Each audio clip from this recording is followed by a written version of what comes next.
السلام علیکم، بسم اللہ الرحمن الرحیم۔ ہماری ملازمہ بہت اچھی تھی، وہ ہر وقت بس صفائی ستھرائی میں ہی مصروف رہتی تھی، لیکن جب میں گھر آتا میرے گھر آتے ہی وہ آگے پیچھے ہو جاتی اور چھپ جاتی اور میرے سامنے تک نہ آتی۔ وہ مجھ سے اتنا پردہ کیوں کرتی تھی؟ ایک دن وہ کام کر رہی تھی کہ میں اچانک وقت سے پہلے ہی گھر آ گیا اور میں نے اس ملازمہ کا چہرہ دیکھ لیا۔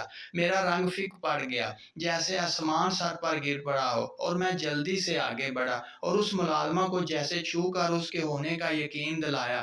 یہ سب کیا ہے؟ میری بیوی چلائی تو میں کہنے لگا، میں نے تمہیں اپنی پہلی بیوی کے بارے میں بتایا تھا نا کہ وہ مجھ سے ایک حادثے میں بچھڑ گئی تھی، وہ یہی ہے۔ میں نے ہی اسے قسم دی تھی کہ وہ کبھی کسی مرد کے سامنے نہیں آئے گی، اور قدرت نے اسے میرے سامنے لا کر ایک دفعہ پھر کھڑا کر دیا۔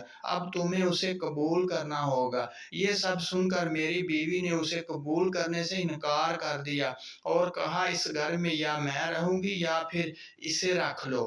اگر آپ کو ویڈیو اچھی لگے تو پلیز چینل کو ضرور سبسکرائب کر دیجیے تاکہ ہماری ہر آنے والی نئی اور اچھی ویڈیو آپ تک پہنچ سکے۔ Thank you very much.